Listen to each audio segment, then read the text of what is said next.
வணக்கம். எனது பெயர் ஆர் அன்பரசி. பதிவு எண் 628.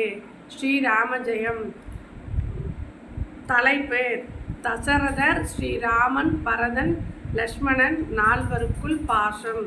ஜனகரும் பரதனிடம் கூறியது: நீங்கள் அண்ணன் தம்பி நால்வரும் பாசத்திற்கு எடுத்துக்காட்டு.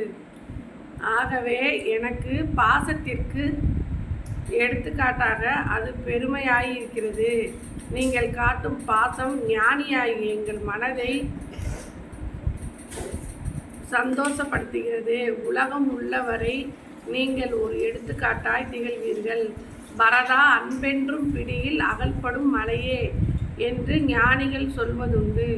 தூய்மையான அன்பினால் சாதிக்க முடியாது ஏதும் இல்லை.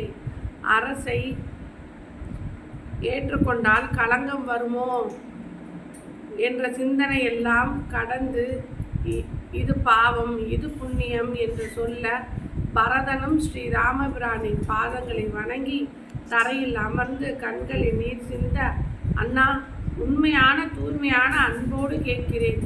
உங்கள் தம்பியான எனது உயிரை காக்க இங்கு உயிரை துறப்பேன், ஏற்றுக்கொள்கிறேன் என்றார். இங்கு உயிரை துறப்பேன் என்று கேட்க, சரி, ஏற்றுக்கொள்கிறேன் என்றார் ஸ்ரீராமன். அதை கேட்டு அங்கு இருந்த அனைவரும் மகிழ்ந்தார்கள். ஸ்ரீராமபிரான் பரதா, நான் அன்று அயோத்தி அரசர் கட்டளையை நீ அன்போடு ஏற்றுக்கொள்ள வேண்டும். அதுவே ராஜநியதி ஆகும். எனக்கு தந்தையார் 14 ஆண்டு வனவாசம் செல்ல கட்டளையிட்டு இருந்தார். எனவே நான் தந்தையின் கட்டளை நிறைவேற்றும் வரை நீ அயோத்தி ராஜ்யத்தை ஆண்டு வர வேண்டும் என்றார் ராமர். எப்படிப்பட்ட சண்டை பாருங்கள்! எல்லோருக்கும் சந்தனம் மறைத்து பூசினால் ஏற்படும் குளிர்ச்சியை போல இருந்தது.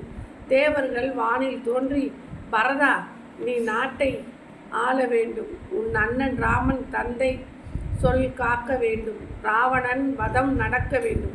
இதுவே ராமனால் மட்டுமே முடியும். பரதா, பரதனுடைய அண்ணா, உங்களை பிரிந்து எவ்வாறு இருப்பேன் என்று கதறி அழுதார்.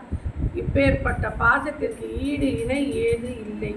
நாம் எப்போதும் குடும்பத்தில் அண்ணன் தம்பி, கணவன் மனைவி, குழந்தைகள் அனைவருடன் அன்போடு இருப்போம். பிரிவினை வேண்டாம். ஸ்ரீராமஜெயம். வாய்ப்புக்கு நன்றி.